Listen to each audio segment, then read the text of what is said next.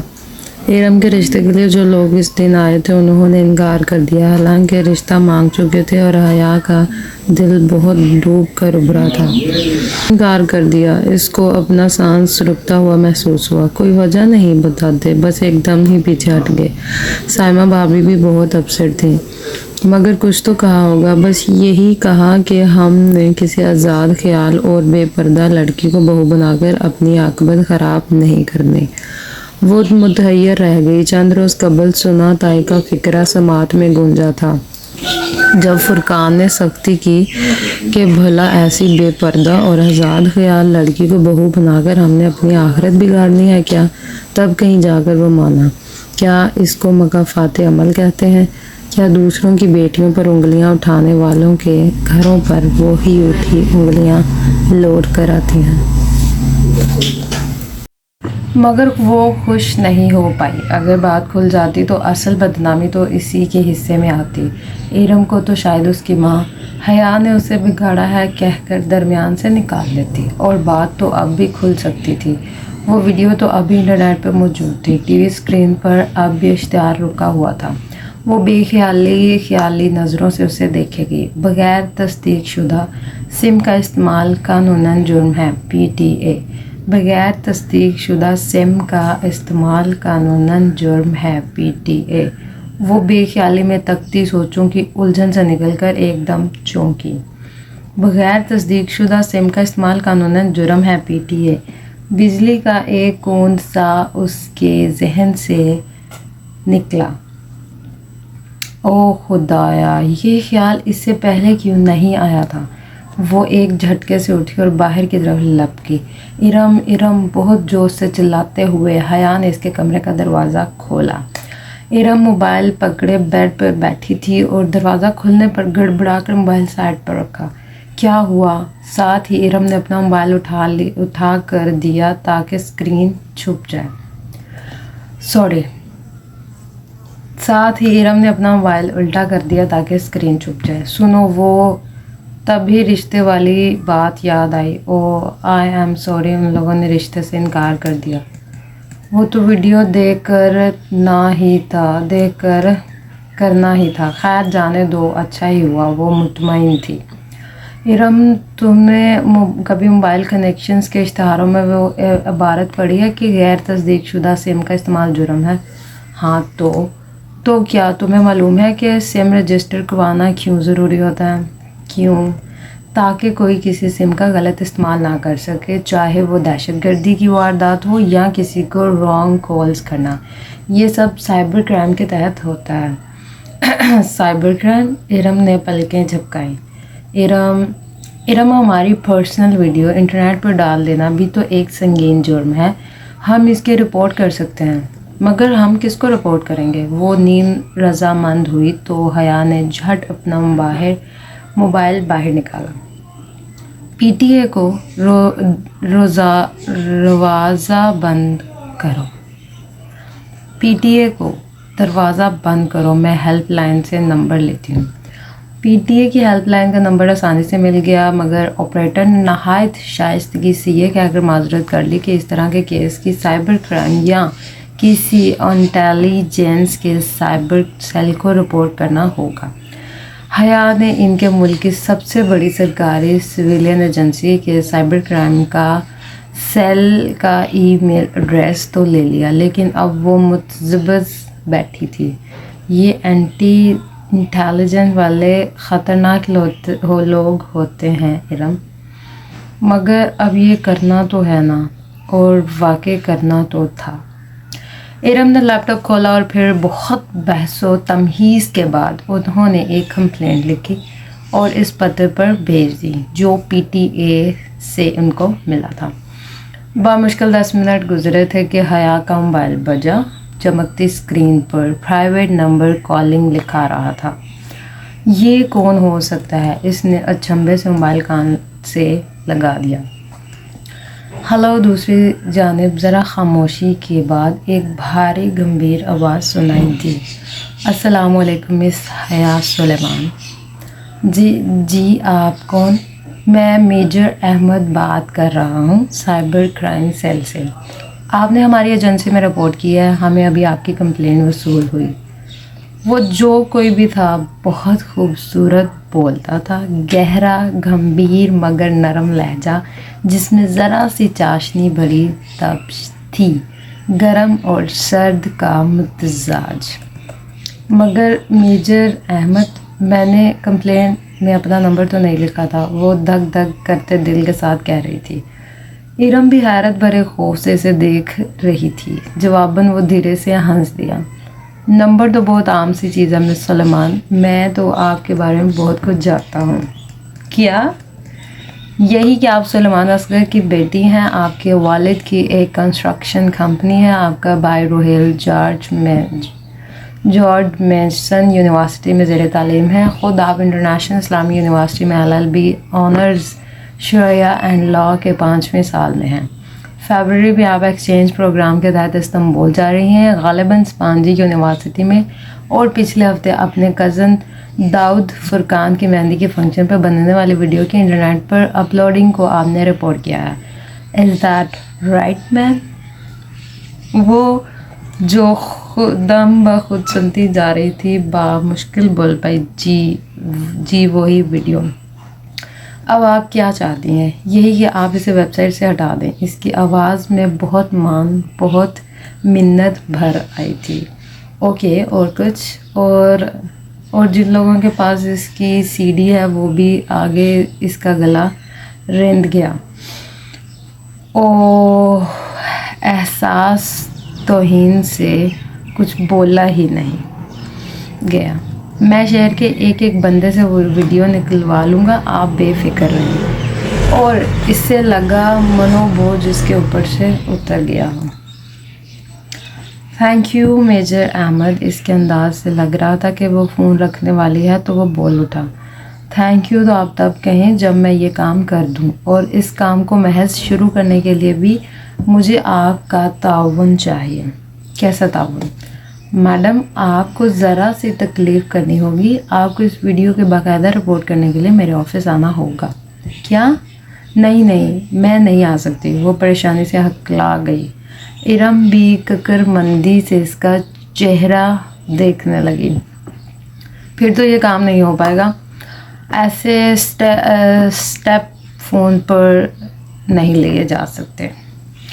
اسے لگا وہ محفوظ سا مسکرا رہا تھا۔ مگر میں نہیں آ سکتی۔ وہ کیسے آ سکتی تھی؟ اگر کسی کو پتہ چل جاتا تو کتنی بدنامی ہوتی۔ آپ کو آنا پڑے گا، میں گاڑی بھیج دیتا ہوں۔ نہیں، اچھا، خدا حافظ۔ اس نے جلدی سے فون بند کر دیا۔ بھاڑ میں گیا یہ اور اس کا سائبر کرائم سیل۔ اگر ابا یا تایا ابا کو پتہ چل گیا کہ ہم ایک ایجنسی کے ہیڈ کوارٹرز گئے ہیں تو ہماری ٹانگیں توڑ دیں گے وہ۔ میں تو پہلے ہی کہہ رہی تھی کہ رپورٹ نہ کرو۔ پرائیویٹ نمبر سے پھر کال آنے لگی۔ اس نے جھنجھلا کر فون ہی آف کر دیا۔ اس ویڈیو سے زیادہ میجر احمد نے اسے بلیک میل کیا ہے، یہ خیال پھر سارا دن اس کے ذہن میں گونجتا رہا۔ Oh my God, this man is amazing. Like Major Ahmed from Crime Cell Department. وہ بہت تھکی ہوئی پاسپورٹ آفس سے نکلی تھی۔ اسلام آباد سے پنڈی کا اتنا لمبا اور رش بھری سڑک پر تھکا دینے والا سفر کر کے وہ آج پاسپورٹ آفس سے اپنا پاسپورٹ اٹھانے آئی تھی، مگر یہاں علم ہوا کہ پاسپورٹ 14 جنوری کو ہی مل پائے گا، اور ابھی 14 جنوری میں پورا ہفتہ باقی تھا۔ اسلام آباد میں کوئی تکنیکی مسئلہ تھا، اس لیے اسے پنڈی میں ہی اپلائی کرنا پڑا۔ واپسی پر بھی اتنا ہی رش تھا۔ کچھ شاپنگ کے بعد جب وہ مری روڈ پر آئی تو مغرب چھا رہی تھی۔ سڑک گاڑیوں سے بھری پڑی تھی اور گاڑیوں کا یہ سیلاب بہت سست روی سے بہہ رہا تھا۔ سگنل پر اس نے گاڑی روکی اور شیشے کھول دیے۔ اس کا ذہن ابھی تک پاسپورٹ میں الجھا ہوا تھا۔ یک کوئی اس کی کھڑکی پر جھکا